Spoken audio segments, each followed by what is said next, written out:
start streaming here. And then I guess click over. Let's see if it works. I see the on air symbol. That's a good sign. That's a good sign. Welcome to the live chat. Let me see if this goes. Hi. All right, that's going.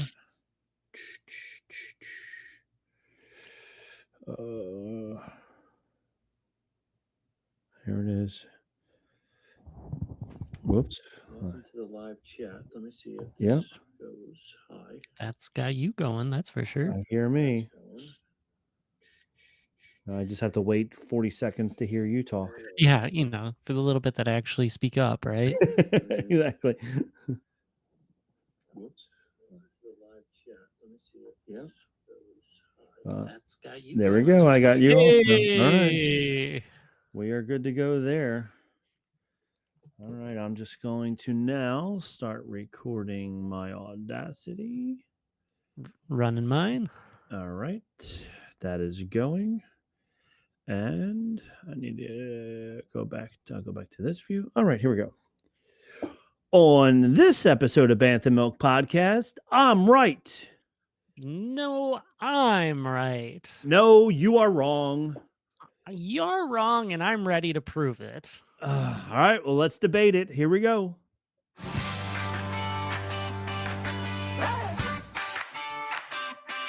It's the Bantha Milk Podcast. Yeah! Pour a glass of that blue milk, we know it's gonna last. With Rob and James behind the controls, discussing Jedi, Sith, and all the plot holes. Every week we're back, can't be denied. Got the hot takes flowing and the canon clarified. We have a new song, James. We do, and I'm so glad it leads off with the iconic blue milk. Yes, it that does. Audio-only listeners don't understand the joy of. That is right. That is 100% correct. We are all about that blue milk. And the song even says it now, which is great. I found out Proof. it's proof. It's in the song. It's got to be proof. Gotta Yes. be. So I found out that you can now, or maybe I just didn't know how to do it before, but I learned how to put actual lyrics into Suno to make it say the exact lyrics that I wanted. And those are the lyrics that I had one AI write the song to put it into a different AI program to sing the song. So This is when everyone listening finds out that you and I are actually just two AIs having a conversation. So that we are. That we are.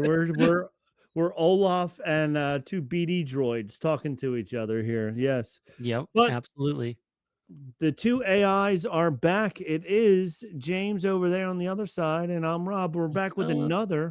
another episode of Bantha Milk Podcast. What's happening, James? Usual excitement in our worlds. Had a fabulous life day, a great Thanksgiving. Things are just very good in the world for me. How about for you? Same thing, same thing. We had a wonderful Thanksgiving as well. It was very small. It was just our family of four. We like to keep it tidy and personal and all that good stuff. And then my wife and I went to see, I'm pretty sure I got her these tickets last Christmas. But we saw Matt Rife in concert. Oh, fascinating. Yeah.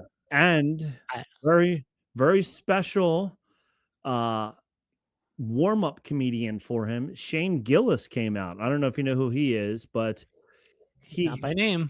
okay, he hosted SNL a couple of times. He has a sitcom on Netflix called Tires. Um, Okay. he's from the middle of Pennsylvania, so him coming to Philly wasn't like a big stretch for him. The TV show Tires that he does takes place in Valley Forge, which is right near right near Philadelphia. Um, Okay. so I have it, looked him up. I know who this is now, okay, finally. now you know who it is. Yes, so he, Yes. he was hired as a writer on SNL, and then right before the season started, people found old tweets of his or something like that that were Yes. inappropriate, and he got fired from SNL before the season even started. And then he went back to host it 2 times after that. So the first time he hosted it was pretty funny. He's like, "Well, this is kinda awkward being up on stage there," uh but yeah, so I was actually I wouldn't say more excited for Shane Gillis because it was a surprise. I was very excited for Shane Gillis. He was Yeah. funny. Matt Rife was really funny. It was a good time. So it was a great time. So that was a wonderful end. It was a Saturday, so it wasn't the full end of the weekend, but it was a good explanation point on the weekend. There was a nice concert or stand up comedian show of Shane Gillis and Matt Rife. So that was pretty good for us. I can't complain too much about that. Um, That sounds great. Yeah. yeah. We, on the other end, have just picked up Star Wars Outlaws. Oh, Uh, nice. but as of the recording, it is still installing on our Switch. So I have not started yet, but Yes. Um, I love getting the games and then, 6 hours, 8 hours later, the game finally finishes downloading and you're like, "Oh, good. Now I can play it." And then it has to I update know all the patches and everything like that. And you're like, "Okay, I just still have to wait longer." just takes you back, doesn't it? It sure does. It's back to I remember I had a Commodore 64 computer way, way back, and it had the giant 5 and a quarter inch floppy disks. And Okay. you would a simple game like Pong or something like that was like 12 floppy disks that you had to load into the Commodore 64. And the old big ones had a window that it read through, but there was no protection on them. So you would get like the 10th disc in, and then it would go read error because somebody put their fingerprints all over it and scratched or whatever the little magnetic disc that's in the middle there. And you're like, okay, there's 20 minutes down the drain and we can't play that game Gone. anymore. All gone. Yep. So yeah, so it's reminiscent of that, but obviously the graphics are just a little bit better than they were in an 8-bit computer gaming system. I believe that. Yeah, just a little bit. So, what are you drinking tonight, James? Tonight, I am back to, or I don't know if I'm back to, but I've got Central Waters Brewing, and it is a Wisconsinine red ale. We Okay. is in a We little bit of a French influence on that one, There you perhaps. go. The can looks a little bit like Tatooine. It kind of does, right? Yeah. That was Yeah, part very of the cool. draw of the opening. Instead of Twin Suns, it's a Wisconsin logo floating There in you the go. like a bat That is signal. that is very cool. I found another one of my sci-fi hamster wheels, Oh, uh, nice. from Thin Man Brewing in I think it says Buffalo. It's an IPA, 6.6%, and it's a pounder. So I'm going to have to drink a lot of water tonight before going to bed. Otherwise, waking up with a headache tomorrow. So, all right, let's hear it. Fun. I'm ready. Very nice. Only a little fizz on my end. I can smell the hops already as soon as I popped it open. I can smell the hops. You're making me squirm already with that thought. Yeah, my wife doesn't like hoppy beer either. So she's my best friend Brad. He loves all kinds of IPAs, double IPAs, all that stuff. Yep. The more tasting like a pine tree, the better. Oh Um, gosh. Sounds like someone who loves drinking gin as well. yeah, exactly. And then and then my wife is always like, she always tries it, and she's like, "Oh, why do I keep trying these? I hate this." So, Mhm. yeah. So this one, it's nice and clear. I did pretty good. I realized I get a little That's pretty good. yeah, I get a little antsy at the end. I'm like, I do a really good job for the first 3 quarters of the pour, and then I'm like, "Let me finish it up," and then that's when I get all the head on top of it. So, cheers. Yin. Cheers.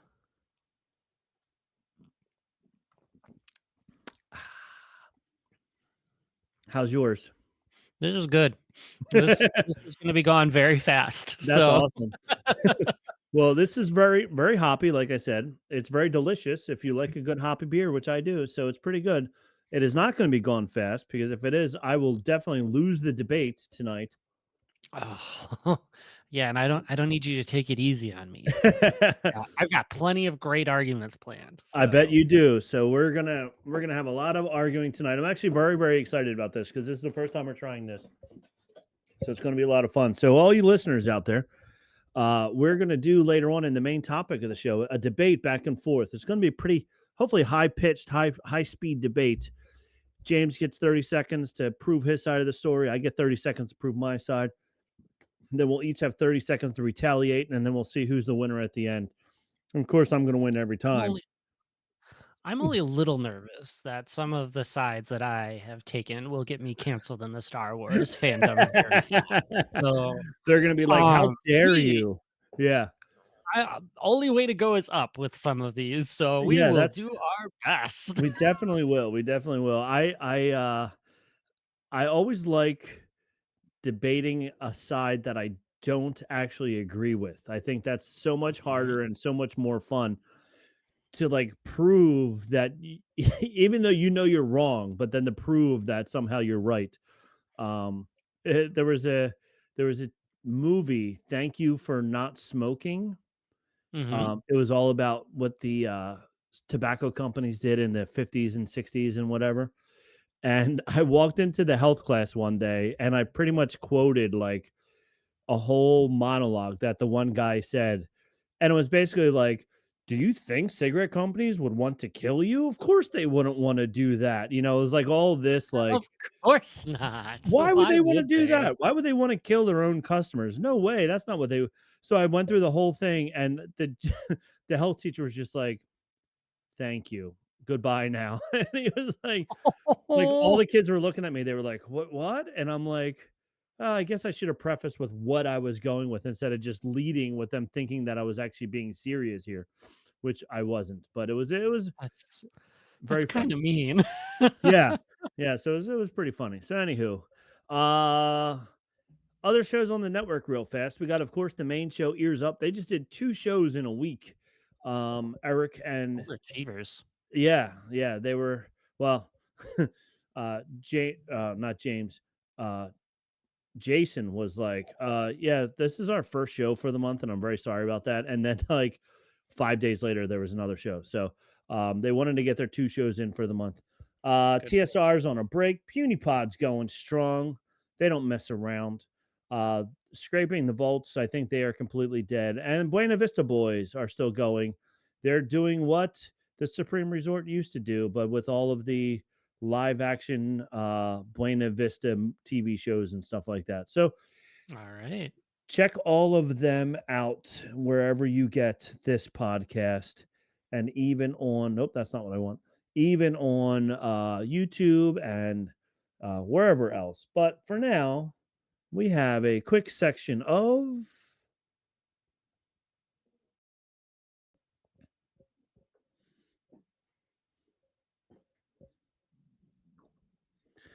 that song is so fast. I know exactly, and I'm looking at the wave bubbles, and I'm like, oh, I know exactly where everything is. So, Amazing.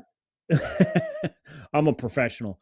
It is time for Star Wars news. What's happening? So, nope, not this tab. I need to go. I said I'm a professional, and then I go and do this. All right, over here, I have a couple of Lego Star Wars announcements. Uh, Ooh. one that's a sad one, and one that's a happy one. The sad one is all of the Lego sets that are going away at the end of 2025. There are a lot of them. So, Ooh. um, if you didn't get any of these, get them now if you want them because they're going away. The giant Razor Crest will be going away at the end of the year. It's only $599.93. So go ahead and pick one up Easy. now. Easy, easy peasy. The X-Wing Starfighter 1900 piece set for 239 is going away. The Tanf 4 mini ship because it's only 654 pieces. That's $80. That's going away. Darth Maul's Sith Infiltrator going away, $94. This one I'm actually a little sad about. The Ghost and Phantom 2, because I did not get that one yet. Ooh, I'm yeah. debating if I really want to get it or not, but I do love the Ghost. I love Rebels. It is Oh, $155 still, so, it's the we ship. might have 'em. I think we have the older version of the Ghost. We might have the Phantom somewhere too. Oh, nice. They come, the Phantom sits on top of the Ghost, so they probably came together when you had that one. I don't know if they did for sure, but they definitely sit together if we want them to. They Yeah. probably are sitting together right now if I wanna looked at them. They're in one of our display cases, of course, so Well, they better be because they're a match set, so make them sit together. They love each other very much. if they don't, we will fix it. That's right. The Onyx Cinder is going away, which I'm a little sad about that one. That one's a fun ship. That's from a great movie from the Skeleton Crew, the TV show. I actually enjoyed that a lot. That one's going away, 139. A Droidica, which I'm debating it. They see, I have all the helmets, and I feel like this fits into the category somehow of the helmets. Yep. Um, because it's like similar size and things like that. I wasn't so keen on that one, like, the way that they made the build on that one, it just it feels a little clunky compared to what I imagine the Droidicas look like. Yeah, It's the yeah, same one that I'm thinking of. Like, I like that they made a slightly larger one to have that feeling, but it just wasn't right for me, so yeah. I'm looking at it. Maybe that's why I haven't picked it up yet because it doesn't, like you said, it does look a little clunky. Ahsoka Tano's T6 Jedi shuttle is going away, $69, 599 pieces. They do a lot of these little dioramas. Did you get any of the dioramas? I have the pod racing diorama, and I Okay, love okay. So if you want the boarding of the Tantum 4, that you one better looks get great. it now. It comes with Darth Vader, 7 minifigures, and it's only 54.99. So pick It's that not up bad. now. The Invisible Hand is going away from episode 3. The Desert Skiff and Scarlac Pit, that's a fun one.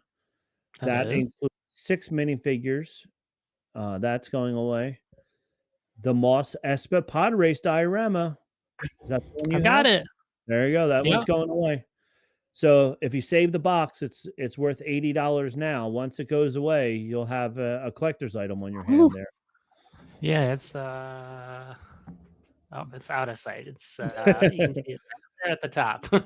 So, There you go, way up there. Alright, way up there. way up there. Sokatano's Duel on Pierda is going away, $54. Paz Vizsla and Moff Gideon battle. That one's fun because there's a slam shoot that the Mandalorian base armor door, so it looks like it, like, spins a little bit. That's only That's cool. $39. Coruscant guard ship, they're always fun from, gun Mhm. or this says gunship, this says Coruscant guard gunship, there we go. This gunship is another Oh, set okay. retiring this year. Controversial build among collectors because of the color choices. That said, the set is noted for strong minifigure range, also works well in recreating scenes in The Mandalorian season 3. It has it has it looks like a young Palpatine. I can't tell who else is there. And then 3 like clone troopers. So that's pretty cool. Five people. Bark Speeder Escape, whatever. Gosh, Um this list just keeps on going and I going. know. Imperial dropship versus Rebel Scouts. And many. Oh, the Darth Vader helmet is going away. Oh, okay. Finally, that one has been around for a while. Yeah, I think so. 4 years of constant popularity. This is the last chance for collectors who don't want to wind up on the aftermarket. So Mhm. after 4 years, that one's go I have that one, so that's gonna be yay. Yeah. The Luke Skywalker X-Wing mech. Were you telling me about that? Somebody was telling me that they got that. I don't It's think that was me, so okay. Luke Skywalker inside of a little mech suit that looks like it's supposed to be an X-Wing fighter. It's only okay. 15.99, but that one's going away. So is TIE that like fighter, a preview for the Star Wars Vision episode where they went maybe. full Gundam? Yeah, I think that's what they were trying to do there. Yeah, yeah, Popular that okay, stands okay. out. Yeah, TIE fighter and X-Wing mashup, you can combine the 2 together. And Interesting. then a lot of the creative play droid builder. Oh, that's cute. 1,100 pieces, $100. It has perfect for the collectors who are willing to embrace their childhood. The creative play droid builder is a mix and match featuring featuring several iconic drawings and a bonus minifigure. I'm trying to see what the bonus minifigure is. I can't tell who that is. Anyway, Hmm, and so they're all the ones that are leaving. That's very sad. But don't worry, because there's three new ones that are already set to be revealed.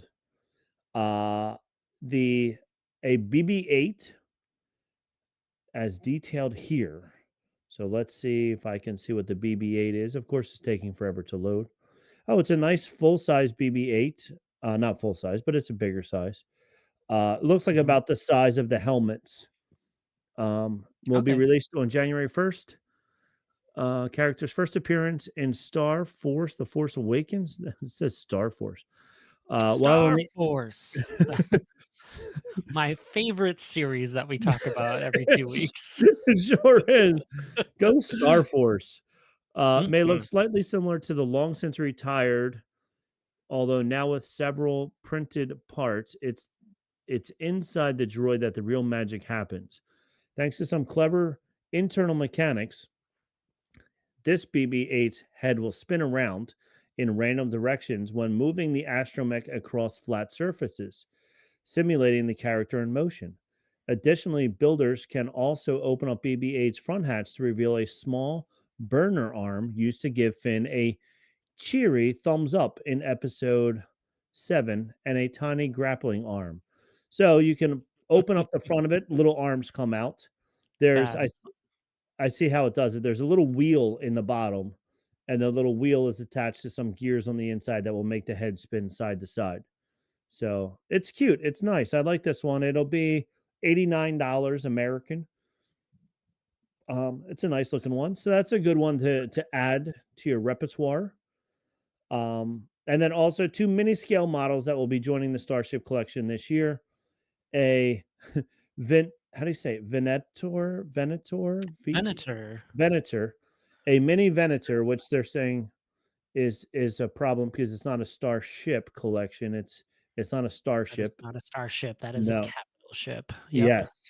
But they're having that and a AT-AT, not something you've seen floating through space, but an Acclamator class assault ship, then the Venator, and then also a smaller AT-AT this year. So a couple of new ones.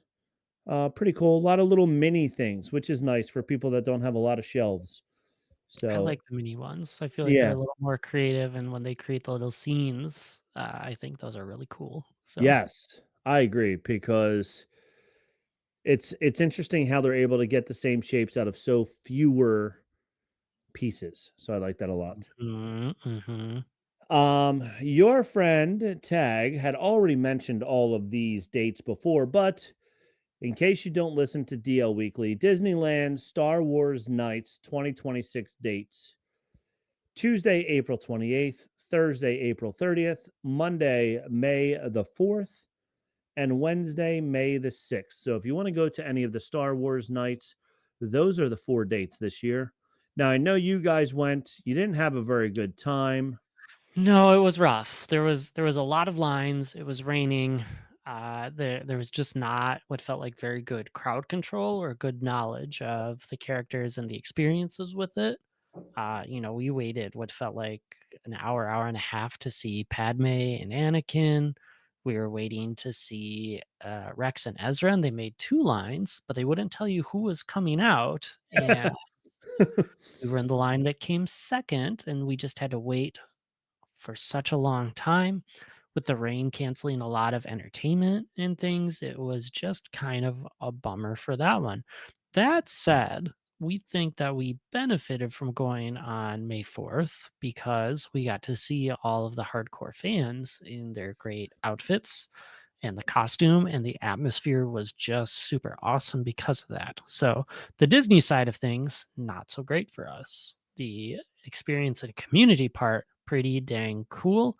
Hopefully, just kind of a fluke of a night. And I think it's hard because, in that case, and what it sounds like again this year, May 4th is their first run of the stuff. And so they've got to figure out timing and who's out there and how they're moving through.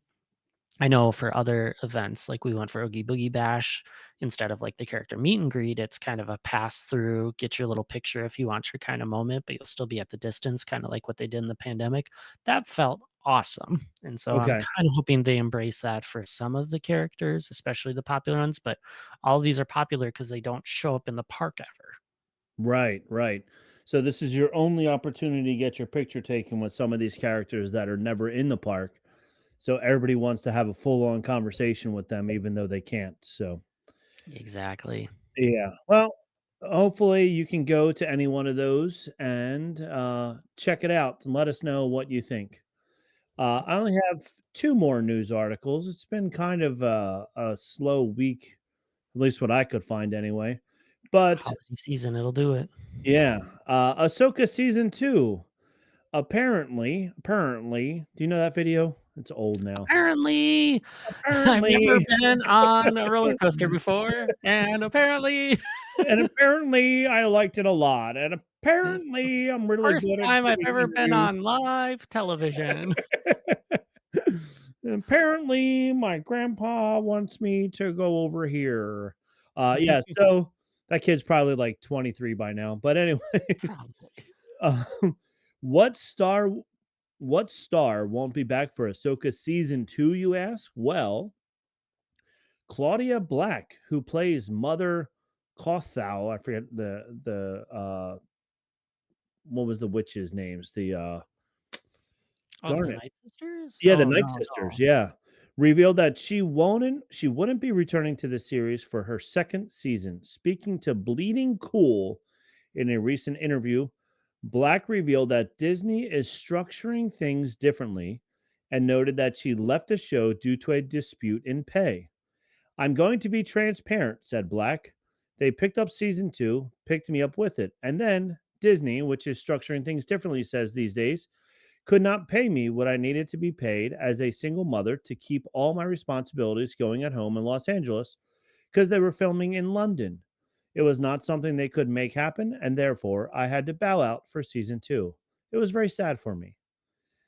In the series, Mother Kothal was one of the Great Mothers, one of the three Darthmorian Night Sisters who were allies to the Grand Admiral Thrawn. The trio were practitioners of dark magic and appeared toward the end of the first season in the show.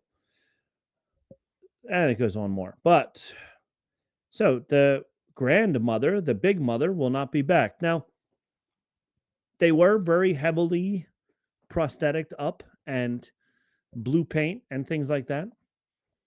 So I'm thinking Mr. P says Oogie Boogie Bash and the apparently kid rules. Yes, he does, Mr. P. um, but yeah, I mean, is there probably It's another actor it's that they could get to do this role? Sure. probably, and I Yeah, mean, the question will be is how much are they gonna include all those Dathomirians inside of it? Now that Thrawn is free, right. probably still needs a little bit of their power to build up army and have the fight, but that's always been a tedious alliance, right? You know, they're both Yeah. trying to get something out of each other, and Thrawn just needed his freedom to get back and start rebuilding his empire into whatever it becomes, perhaps the First Order. Who knows? Who knows? But yeah, I mean, I could easily see him figuring out a way to kill them off quickly or put Yeah. them in some sort of isolation. Like if you read the Thrawn books, what were the creatures that minimize or counteract force powers? So Yeah, I don't remember their name, but I I know who forget you're their talking names. about. Yeah, but he could easily, bring one of them by because he had them in the book. So they could incorporate them into Star Wars canon and he could bring one of them, get rid of their powers, get rid of them, and then we don't even see them anymore. So who knows how the writing is going to go for it, but it is sad when they have to recast people because it's never the same. Just ask the Fresh Prince of Bel Air. But And Viv, uh, or even going back even further, what was it? Bewitched. They changed Darren's in Bewitched because I think of a oh, money that's dispute fun. also. Yeah. Um, And you were thinking of the Yi Salamari for the Force one. Yes, the Yisa. There we go. Dig into that one. Mr. P said, "I always thought Thrawn sounded like a knockoff of a dish soap brand." Um, I mean, and he said it's even blue. I agree. I can see that, but he's way more dangerous than a dish soap brand is. So, the dish soap brand that they wash the baby penguins in is not dangerous. yes, I mean, how good can it be? I mean, it's got to be the best thing out there. Um, Clearly. Sean Levy reveals Star Wars Starfighter composer. I'm so stoked. So Sean Levy says, prepares to leave on his mark in a Star Wars franchise. The director has enlisted a maestro to compose the movie score. Director recently revealed that 15-time Oscar nominee Thomas Newman will score the upcoming installment, which is set to premiere in theaters on May 28th. I know, bro. I don't know if that's public. So now it is. Yeah, I think we're breaking news here. Incredible. Wow. That's it. He enthusiastically said on the On Film with Kevin McCarthy podcast, "You don't understand. If you ask me to name my favorite scores, 5 of the top 10 are Tom Newman, Shawshank, Road to Perdition, Nemo, American Beauty. The guy is a maestro." So Levy continued. Also, I was thinking about this movie and what I need the music to be because it wants to be sort of classically inspired. But no, it's not going to be a remix of Williams' cues. It may be inspired by some of that, but I knew that I needed a big hearted movie score from a composer who, like John Williams, doesn't shy away from themes. So that's pretty cool. I'm excited for that because Shawshank Redemption is awesome. So he scored that, and Yeah, I'm quickly scrolling his bio and I see that he actually was invited by John Williams to help with Return of the Jedi.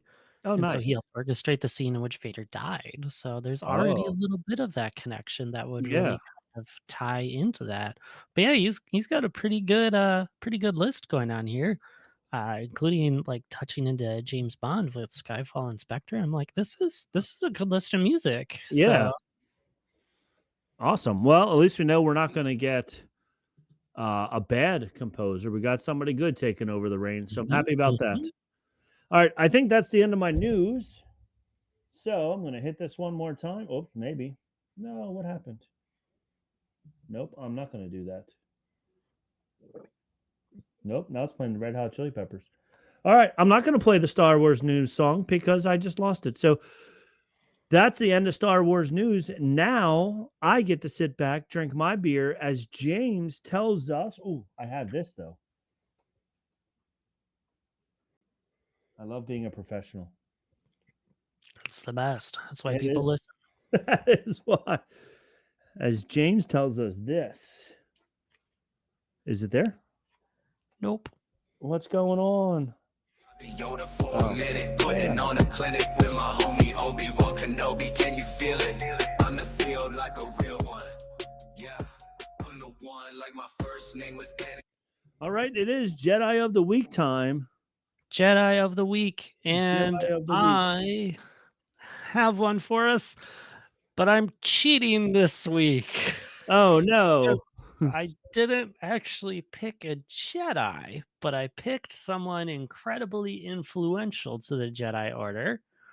And so, with the letter H, I have chosen Hu Yang, the ancient droid who was always around Oh, to help yes, with a build of the lightsaber. that's right. And I think there was lots of rumors that he was the one because he started he was telling a story and he said a long time ago or something like that, and it was like, is Mhm. this now, is this whole story being told by him? So that's very interesting. It would So make sense. You it know, would be cool. he showed up at the door in a blue box and then for thousands of years he just served the Jedi Order, helping the younglings build their first lightsaber, and occasionally he'd get involved in some of the training as well. It was like incredible how much this droid embraced tradition through it. Like there was a process, there was an experience, not unlike what you get at Galaxy's Edge and Savi's workshop, of course. Yes.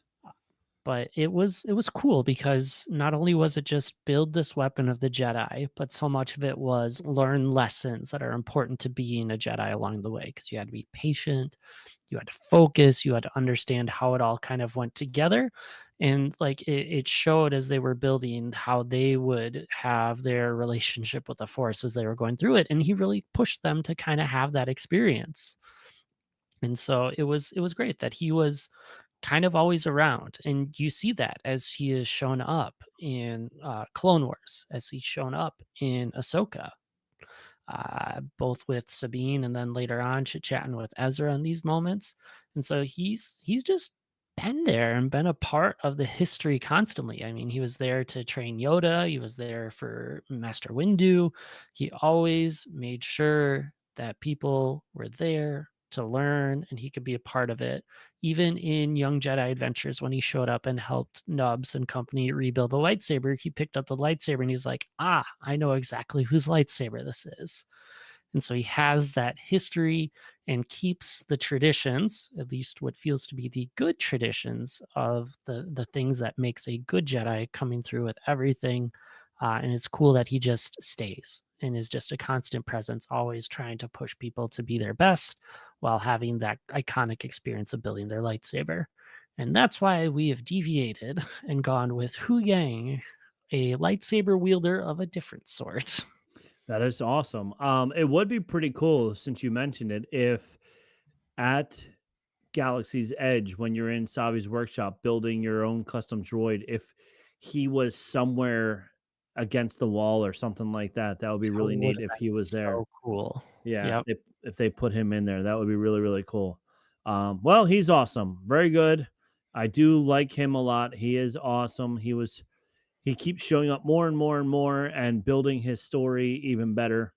And like I said, there was all kinds of talk that once we saw him a couple of times, I think maybe it was once he was in Ahsoka because he said a lot of things in Ahsoka that sounded like would be telling the whole story of Star Wars. It's And then true. yeah, and then people were like, "Wait, did he? Is he? Is he the one telling the story?" So, Now we know whose perspective it is. yep. So Now we know. So, all right. Well, with that, we're going to go to a quick commercial break. And then when we come back, it's time for the debate. Ding, ding, ding. Get your fists up because we are going head to head, mano throwing e down. mano, throwing down. All right. Right after these commercial breaks. All right. It's that time, folks. From far and wide. I'm trying to think. Nope, get rid of that tab. I don't need that anymore. All right, here we go. That takes convincing takes. It's time. It's time. We'll Oh see who boy. who has a good a good debate skills and who just flounders. And I don't know. I hope I don't flounder. We'll see what happens. But We'll see. we'll see. We have 1, 2, 3, 4, 5, 6, 7, 8, 9 topics. So here's what I was thinking. And I even am going to put a little timer up on the screen for those people watching on YouTube. If you're listening in your car, you want to watch on YouTube, you can see the countdown. James, can you see the countdown? I might have to do that differently. Darn it. I don't see the countdown, but that's All okay. right. You might hear it though. So we'll see what happens. All right. So what we're gonna do, I think we'll try for 30 seconds. We'll see if that's enough time. If we need more time or if we need less time, we can change it. But we're gonna have a topic.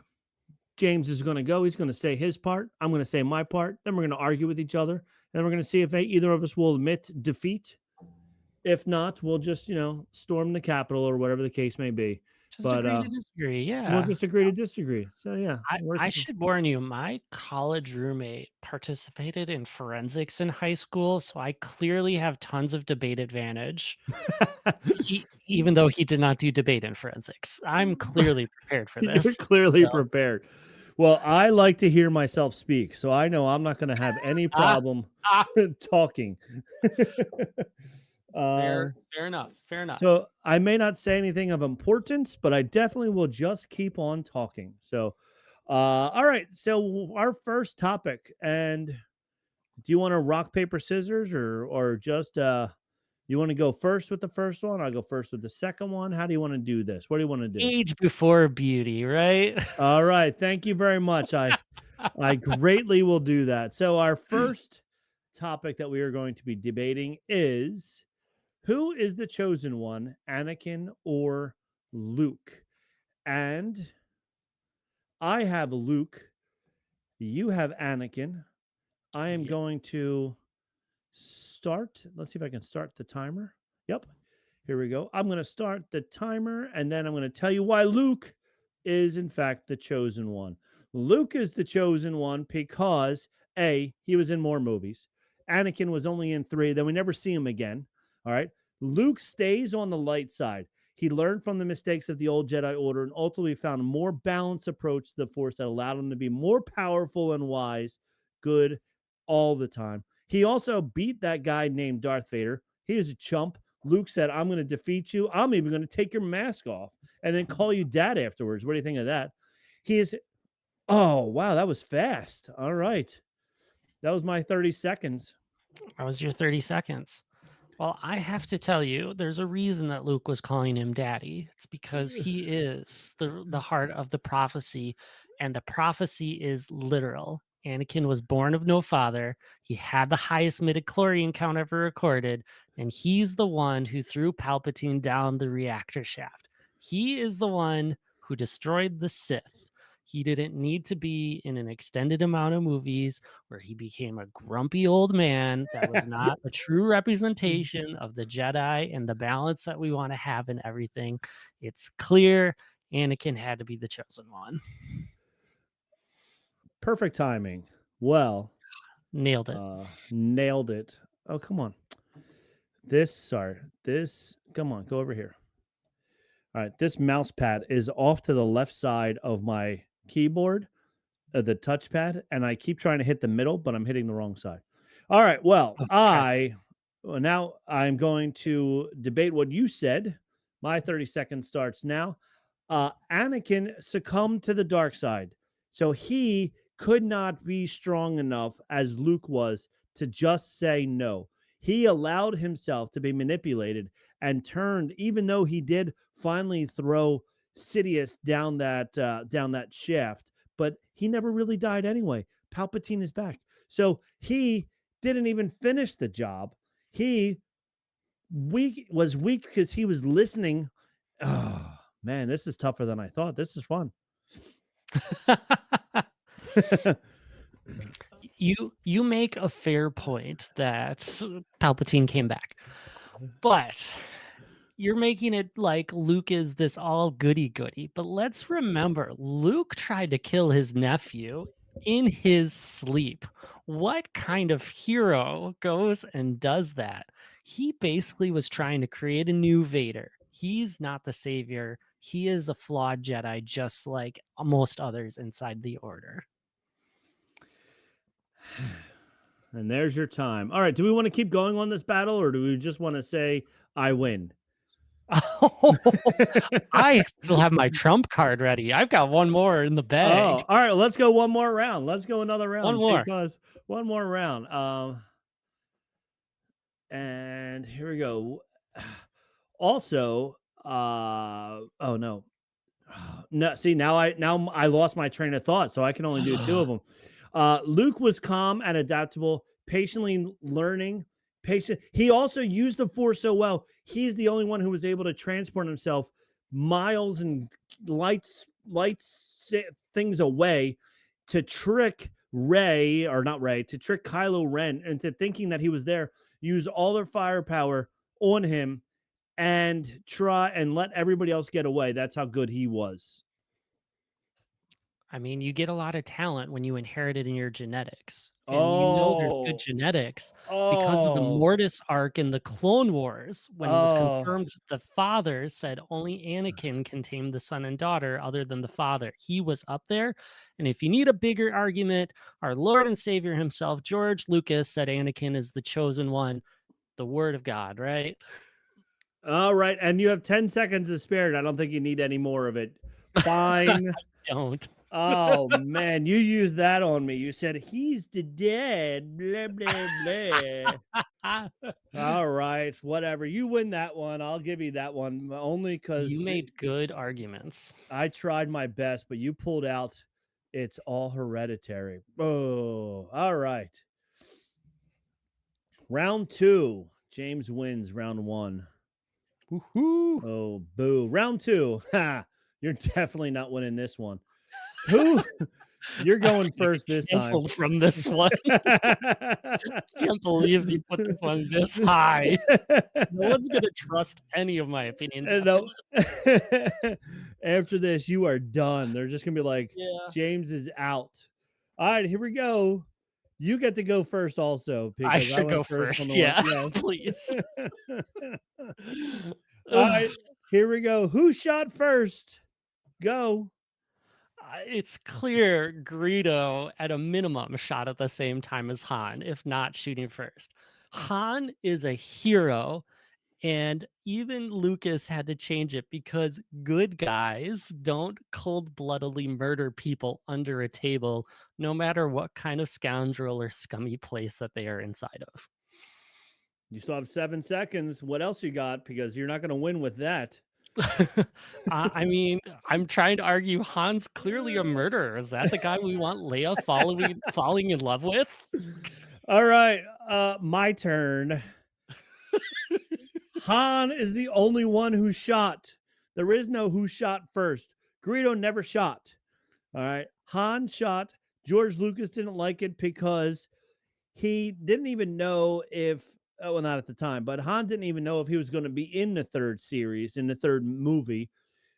He was a scoundrel. He was not a good guy when this happened. This was who he was. He became a good guy later. At this point in time, he was just trying to make some money.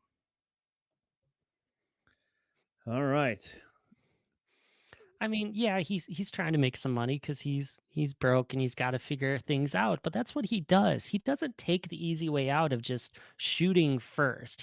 If he was that real guy that he was, like he is, he would have just tricked Greedo, and that way we as viewers get some really good tension because Greedo shooting, Han barely surviving. It makes it really thrilling, and then John Wayne can be that, or Han can be that John Wayne style character who waits for the draw, and then that's what he is.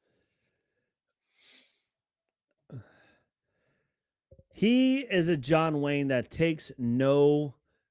uh takes no business. He doesn't care about anybody else. This is what you do. In this timeline, people get shot and killed all the time, especially when you're a scoundrel, when you're a mercenary, when you're doing all these things. Greedo was going to kill him because he had a bounty on his head. He knew there was a bounty on his head. He just wanted to make sure that he could get out of there and get out of there quick. The easiest way to do it, kill Greedo. Yeah, because what bounty hunter misses from 3 feet away? Greedo is Exactly. atrocious. The McClunky edit looks terrible, it looks Oh, fake. There is no redemption for this one. no, no, and, McClunky was the worst. We're like, "Wait, what is happening?" And Right? the the head bob of, Han Solo, everything about it was bad, and I So get bad. it. I understand George Lucas's thought process. Thinking back, he's the hero, but he's not the hero yet. So, sorry, Greedo didn't even shoot. They put No, that in 3 edits later to try and make Han more of a good guy, but he wasn't at the time. you didn't need to because you got really good hero and character growth out of that one. Also, Yes, w why is Greedo speaking in Huttese in that scene? Like, there's exactly. no reason for that. No. Ugh. He did not. You're like, "Wait, why is this guy speaking in Huttese? What is going on here?" But in 1977, when it first came out, you just wanted to see a different, space language being spoken, and it was amazing. So, That's uh, true. well, I going back and analyze it, look, George Lucas was a young kid when he wrote it, so he wasn't fully his frontal lobe wasn't fully developed yet at the time. So, it's not his fault. All right, I don't care Uh, what you I say, you I lost. appreciate you giving me a fair chance on that one. I like to say I gave it my best shot, unlike Greedo. Unlike Um, Greedo, yeah, Greedo did not give it his best shot, not even a little bit. no, And yes, 100% accepting defeat on that one. my favorite part of that scene was just all of the people in the bar when guy's head gets blown off and they just stop. Whatever, and they just go back to back to working again, back to talking. So you I like know that this I like to happens all the imagine time. yeah. I like to imagine they're all looking around of like, "Is that someone I like or work with? No? Yeah, Okay. no, okay, whatever. Yeah, that's Don't care." exactly what it Yep. was. All right.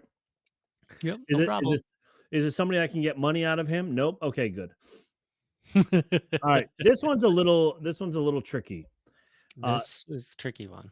yeah, Jedi versus Sith. The morality of their actions, such as the Inquisitors' violation of the rule of two, or were the Jedi too rigid? So you picked first, and this is a really tricky one, but I'm going to basically defend the Inquisitors being there as not needing as them breaking the rule of two, I guess we could say.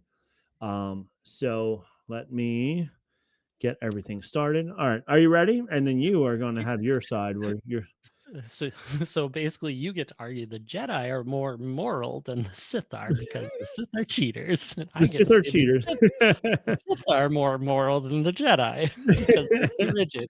This is going to be fun. This is going to be a lot of fun. All right, let's see what happens here. Bring it on. Bring it on. The Inquisitors, there was supposedly a rule of two, but the Inquisitors did not impede on it because the Inquisitors were a direct result of the Jedi. Most of them were former Jedi themselves who were captured, tortured, and turned to the dark side after Order 66. The Inquisitors were not Sith, they were just dark Jedi. So they did not impede on the rule of two. Thereby, they were allowed to have as many of them as they wanted. The Grand Inquisitor. All right. And now your turn. Why the We can Jedi were agree. too tough. Yeah. We can agree that the problem is that the rule of two is about power and not numbers. So the Inquisitors, not considered Sith, they're just tools. You could even argue slaves to the Sith. So they haven't broken any rules. The Sith have followed to what they put out there and are living true to that one. And you make an even better point for me in that one. The Inquisitors are just failed Jedi. The Sith can't train their own. They just recycle the Jedi garbage and try to make it into something meaningful in the world, clearly having the moral high ground of not throwing their own out. All right. But the Jedi were so strict in all their rules. You can't do this. You can't have relations with people. You can't do this. You have to only do this. You blah, blah, blah, blah, blah. That so many people were tired of the Jedi rules that they said, forget this. I am going on the other side and I am going to fight against these Jedi because these guys are too mean and they have too many rules and they won't let me just be the peacekeeper that I want to be. I feel like we're making the same argument. I So, think we are. Yeah. because the Jedi lost because they became soldiers and Yeah. bureaucrats, and because of their old rules, not keeping up with society, like attachment and everything else, they stopped everything. Their rigid claim to who they were and who Jedi are supposed to be meant Anakin couldn't love Padme openly, and if he could have, the Empire would have never happened. So if the Jedi would have just gotten over themselves and been more moral like the Sith, we would have been fine. And I just want to add in weakness as a feature. Palpatine and Vader ensure that the Inquisitors were powerful enough to hunt surviving Jedi, but never strong enough in the dark side to challenge the Sith masters themselves, thus adhering to the rule of two. Vader specifically trained them in a more aggressive fighting style to overcome their former defensive Jedi trainings. All right, so I'm going to say that's a tie there because that, whatever, was I think a we tough we one. can agree if this was a Reddit thread of "Am I the a-hole?" we would agree that everybody sucks here. Everybody sucks here. That's right. All right. because there's torture, there's politics. It's all wrong. It's all wrong. All of it is wrong from from the good guys and the bad guys side at this point.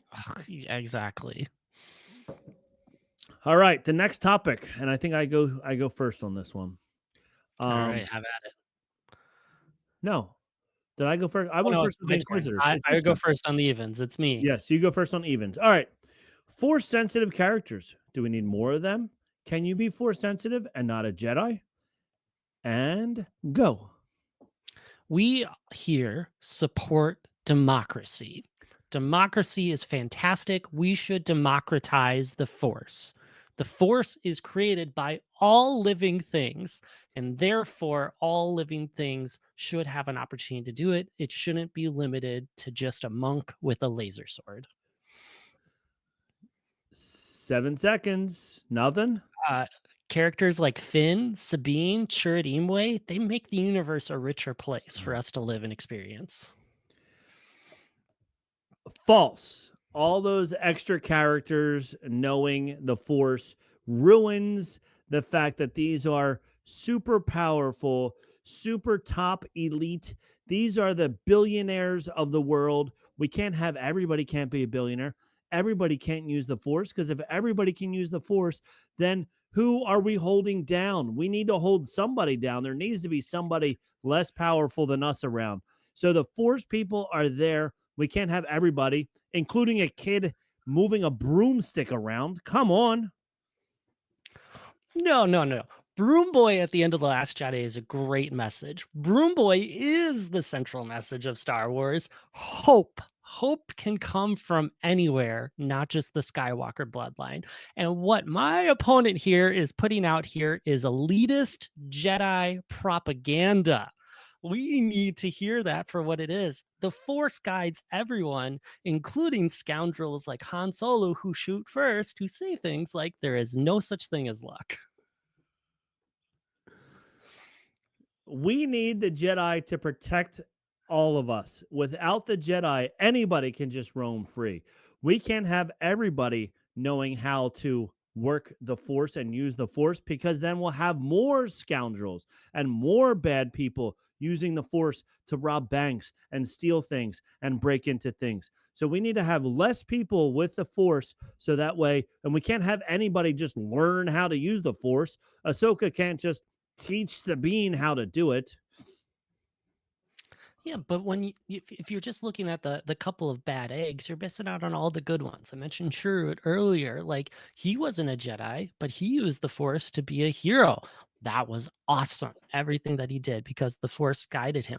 Plus, let's be honest, Night Sisters magic is probably another flavor of the Force as well. And that's so interesting when we get a world that has so many different pieces, that has so many different ways that the Force can show up in the universe. But you got 3 seconds and then it's going to. Take on, it's fine. That's it. The Night Sisters are a perfect example of why too many people with the Force is bad. They are bad. They're worse than the Empire because they're using their Force powers to kill people and to do all kinds of bad things. They're not the Day Sisters. They're the Night Sisters. We all know nighttime is when it's bad out.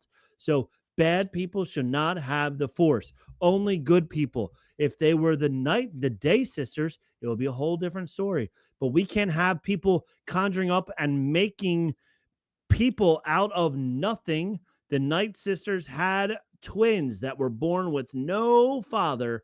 That can happen. We can only have one person. Anakin can be the only person who is born like, what's that guy's name? Jesus. Yes, because he has to be the chosen one, as we've clearly established Clearly already in this established. case, He is right? the chosen Yeah, one. All right. clearly We, the we, chosen. we've gone back and forth. I want to say that I don't know if we have a winner. I think you're a little bit better, but I think we could go 3 more rounds on this and still not have a winner here. I don't know. We need You to have you somebody. Somebody you let have us know. great arguments of like why power needs to be contained, but Yes. not necessarily why power can't be spread out. And so it's very, very deep. I So think we're gonna have to come back to this one later. I'm gonna put down a tie for now, and then we'll have to come back and reevaluate, redebate this later. Good. Fun I'll fact. bring up the bullet points that I have for your side and see if I can bolster your argument.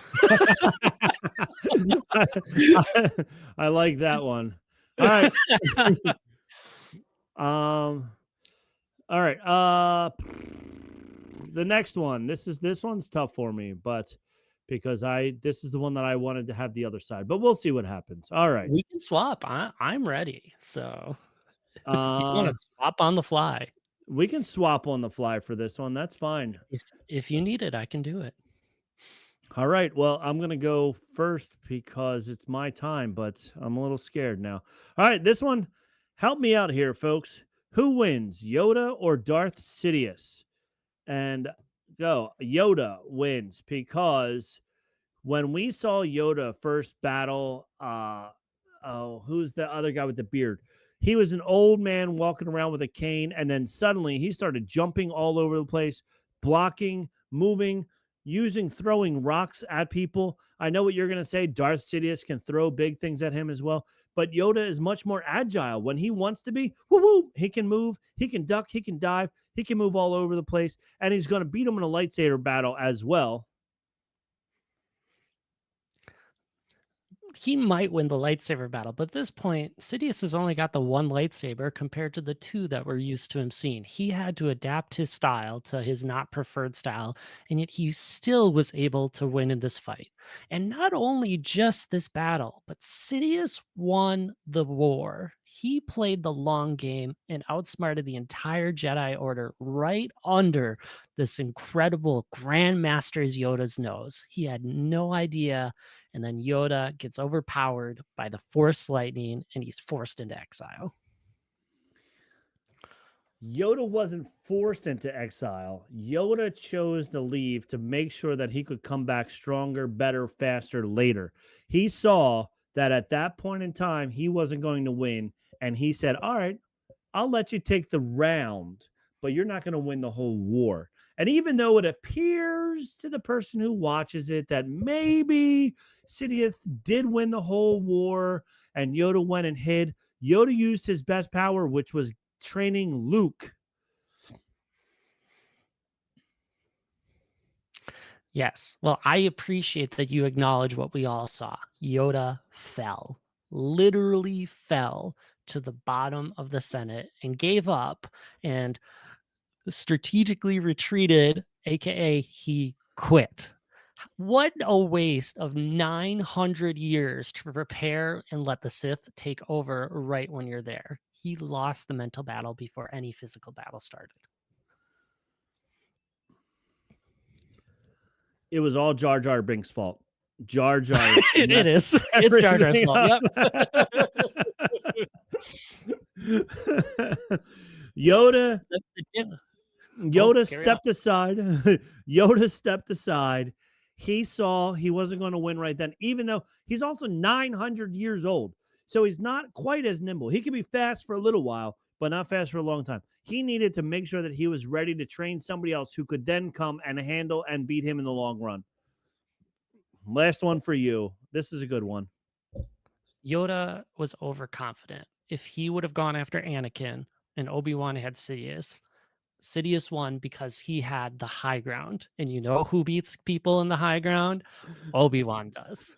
He knew that he had to do this fight. For whatever reason, he couldn't be the one to kill the chosen one.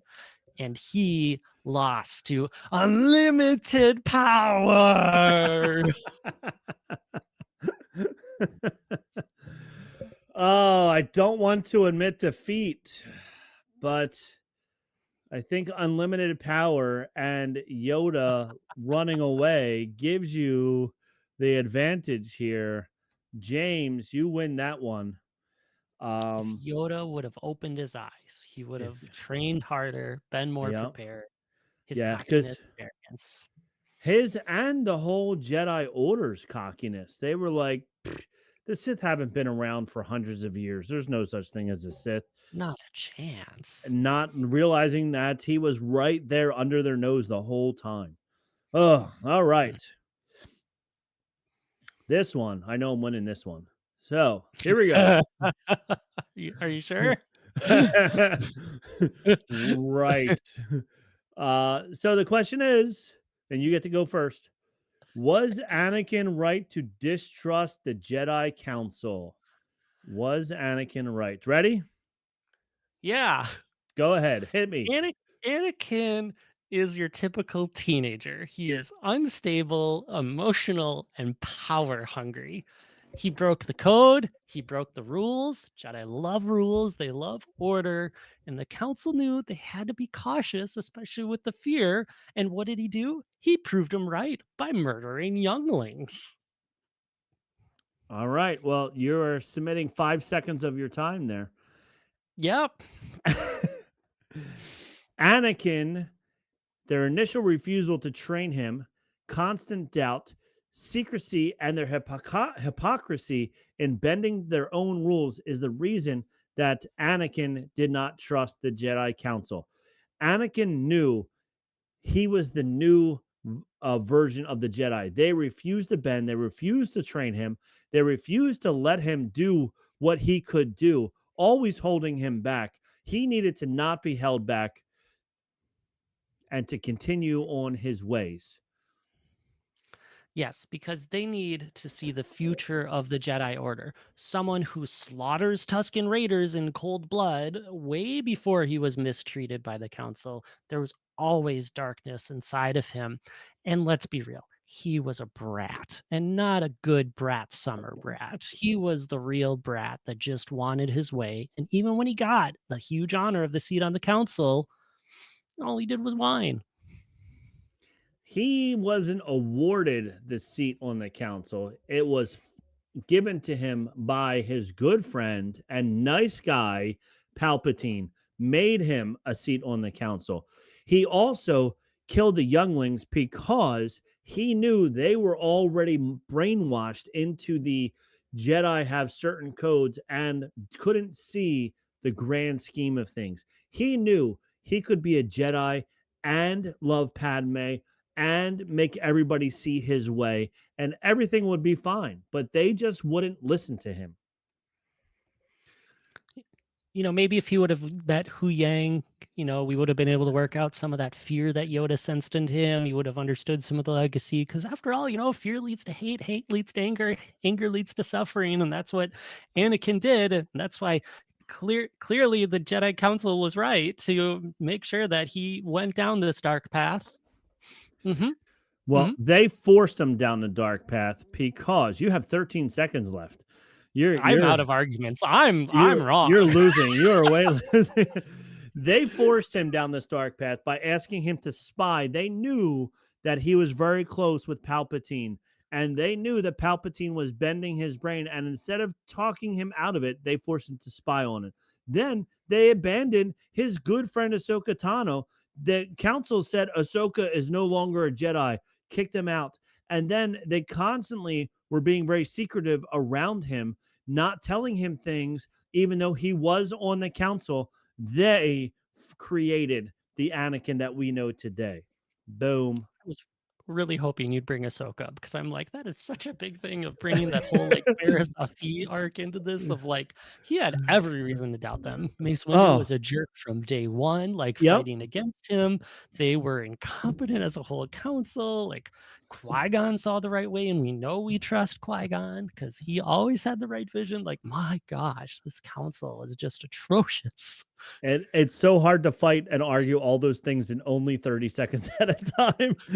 I know you could have gone on for an eternity, and I I'm could have. like, Yeah, you're but like, he's naughty. he's it's not his fault. Yeah.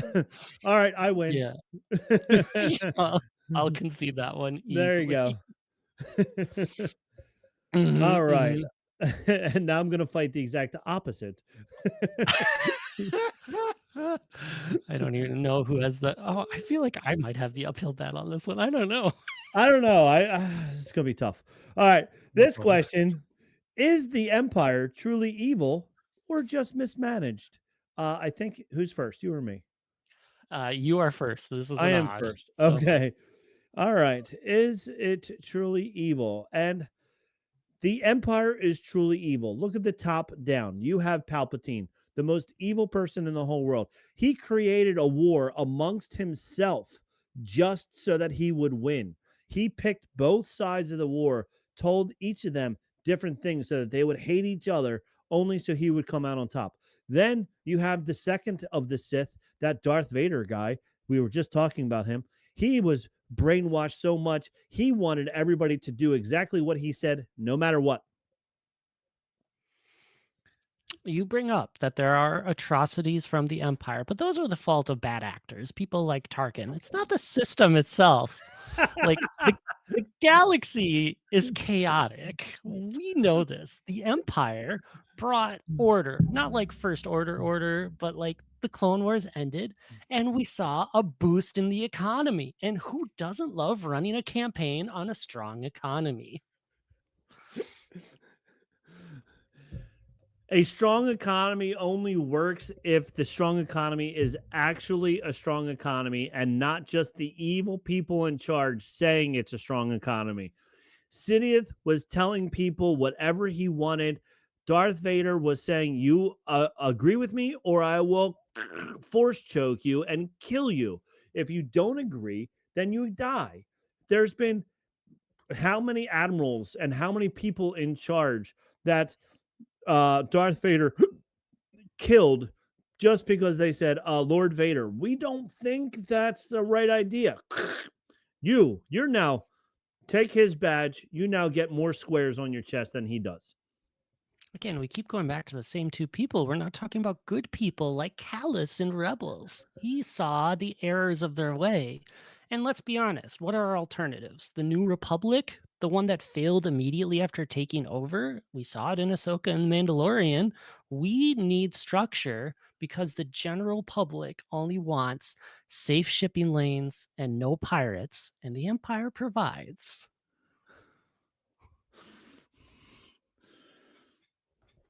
But what we saw was the outer rims once the New Republic took over. They had to rebuild everything from the ground up to say, this is how uh, politics should go. This is how things are supposed to be run. You can't change everything right away. You got to start at your home, you got to start in the middle, and then work your way out. If we would have let them long enough, they would have taken over and they would have fought off all of the evil that was put on them by the Empire for all those years. Part of the problem is the story is written by the victors, and since we only get the story of the rebels, it means that we're missing out on pieces. That's why we're glad we're hearing new stories about competent leaders like Thrawn who have come through. He's avoiding the infighting, he's fixing this broken system, and so that way we can get this group together that fought a religious uprising from the Jedi coup. But Thrawn could not, if he was so good and so smart and so wonderful, he would have been able to take Darth Vader out and would have been able to get rid of the evil that is there between Darth Vader and Sidious, but he couldn't. He was just a third man up trying to do good by taking over everybody in a good way by only killing some people instead of killing everybody. They're all evil, no matter who it is, even Tarkin, evil. I mean, let's just be honest. It's mismanaged. There's a lot of racism inside the Empire. And so we got problems that we're just not promoting like it is. And then we see the true big bad enemy of the galaxy, the Purgle, the space whale. They're the real problem. That should have been the priority for the Empire to clean that one up. So mismanaged clearly that they don't have their right priorities. It's all Jar Jar's fault. It's all Jar Jar's fault. We can agree. All right. I don't know. I think we could keep going 30 seconds at a time, back and forth for a long time on this one. I think we both win this one because I think they're both evil and mismanaged. Yes, I agree to that. There's a lot of evil and a lot of mismanagement going on there. So we're both winners on that one. Very much. Yep. Oh boy. All right, we have two left. 1, 2, 3, 4, 5, 6, 7, 8. So you go first on this one. Good. I do. All right, here we go. prequels versus originals, clone troopers versus stormtroopers. Of course, I'm team clones. Clones clearly superior. They were bred for war. They were trained from birth for it. They even had creative individuality. Can you name one stormtrooper who's not Finn? Because I can start with Rex and Cody, and that's just the ones that most people would know. And they actually hit their targets. Wow, with 10 seconds to spare, he's done. He throws in the Don't towel. need it. He says, I don't need any more. All right, stormtroopers have a cooler helmet. We saw them first. They are much better. They are not clones. They're real people who wanted to voluntarily save the galaxy on their own will. They weren't forced into this. They weren't bred for this. Their lifespan isn't half of what a normal person is. They are real people trying to do good amongst the galaxy. And I can respect that. That's a lot of like gusto and everything. But they're not soldiers. And I mean, yeah, their helmets are cool, but their armor is garbage. They got knocked out by a stick. They got they can't aim. There's a meme for a reason. And as the Ewok haters out there will say, they got beat by teddy bears. So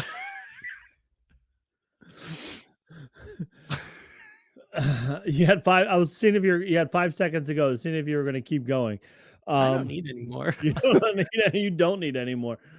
They only got beat by teddy bears because their eye sockets were poorly positioned. If they, I don't even have anything here. If they have white suits, it helps to protect them against the sun. Yeah, Stormtroopers, yeah, they brought them in from all over. Every Earthling. Yeah, I lost. yeah, yeah. Yeah, You can't beat no, camaraderie and brotherhood. no. Oh, You all can't I beat want to that say whole is point. you only saw it from the clone trooper side, the victor side. That's So true. of course the clone troopers they won because they were fighting the evil robots. So that's why you got to know their names. If the stormtroopers were on the winning side, we would know a lot more about all the stormtroopers. I still lost. All right. Maybe Endor was a made up story and they didn't actually lose to the Ewoks, but they wanted to embarrass them. That's Just right. saying, Yes. Endor could be never true. existed. It's not true. Doesn't happen. The forest moon of Endor is not a real thing. Not at all. All right. And the last one. This has been fun. This has Who has the best hair in Star Wars and why is it Chewie? Well, here we go. Ready? It is Freddie. clearly Chewbacca because only Chewbacca with his awesome hair could have his own croc line that says Ooh, Chewbacca on it. Only Chewbacca, everything that he goes through, he's been in wars, mud pits, everything that he's been in, out in space, on desert planets, his hair always looks beautiful. Whatever conditioner he's using is amazing. The bathroom in the Millennium Falcon is not big enough for a Wookiee, but yet he still looks gorgeous every time. I don't know if I'd say he looks gorgeous every time. I remember him in that mud pit in Solo, and he looked like a wet dog. I have to imagine that smelled bad pretty too. And even when he cleans up in the Millennium Falcon, you know he sheds. There is fur everywhere. And some people might have allergies. But while he sheds, he grooms himself very nicely. He's wonderfully well manicured, well shedded. Sure, the one time you saw him in a mud pit, but he was trapped. He was a slave at that time. He was captured. The Empire constantly is taking Wookiees and enslaving them. Why? Not for their strength, for their hair. Look at all the wigs. Wigs are all made out of Wookiee hair and they're beautiful. I've got a list of 5 characters that I think we could argue maybe have better hair. I Go mean, for it. have you Let's go. seen Obi-Wan in episode 3? That hair and beard combo. Whew. What about Lando and how well the cape brings out the best of his hair? Padme, especially in some of those elegant wigs, fine, those are wigs. We can toss that one out, whatever. But, Ahsoka and the Lekus is pretty fantastic to look at for like hair. And maybe my favorite argument is Kylo Ren because his hair is so luscious, it has its own fan club. Oh, I did not know that. All right, we're gonna go one more round because I got to defend myself against all these people. You do. Leku, not hair. Sure, it's cool. Not hair. Doesn't count. All right. I'm going bald. Doesn't mean I have cool hair. No, I'm going bald, not hair. Kylo Ren, whatever. He puts a helmet on, he takes it off. His hair is perfect. What is he? The Burt Reynolds from Smoking the Bandit? He can take his cowboy hat off and his hair is still perfect? No. Lando Calrissian, sure. But does he ever get dirty? Does he ever do anything other than just steal money and card games? No. Who gets in the mud? Who does all the dirty work? Chewie, and he always comes out beautiful. Yeah, I mean, I'll give you Chewie's definitely better than like episode 2 Anakin with the little Padawan braid. Like, Mm-hmm. not a good look in that one. Nope. We can throw that one out there. But what's in right now is like a little bit of gray, that silver fox kind of look. And Chewie's 200. He's got too good of genetics. He's not hip with the times right now. So who cares that his hair is his identity and it's so incredible? He's just not timely right now. Oh, you got me on the silver fox. All right. I think I'm gonna have to concede the silver fox in I there. I was Uh ready to concede this one to you as well.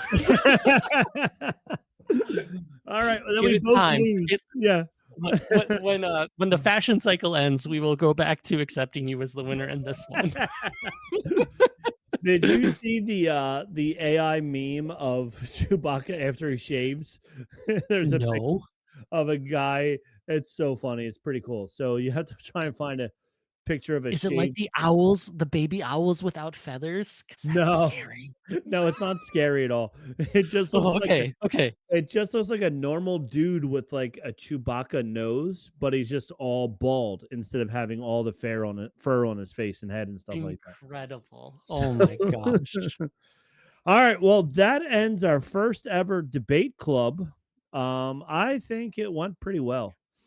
I do too. I think we Even even when we put ourselves in terrible situations. that's right. Because we definitely did that. We definitely put ourselves in some terrible situations there. We did. But it was a lot of fun. It It was was. great. And I think this is a wonderful episode. If you're not listening, you're missing out. If you are listening, tell a friend. Tell them to listen because this debate was amazing. Whether you agree with us or not, it Use was our arguments, get people angry. yeah, tell them all of our points and see what they say. Yeah, so tell your Yes. friends what we said and see if they who they agree with, if they agree with James or if they agree with me. So Yeah. I think go out on a high note. Let's just end it right now. So James, what do you say? I have spoken. But I spoke better. I Sometimes. sometimes. You won sometimes also. All right. Oh, Good I'm not night. supposed to talk anymore. I'm sorry. Good night. Good night. All right. That and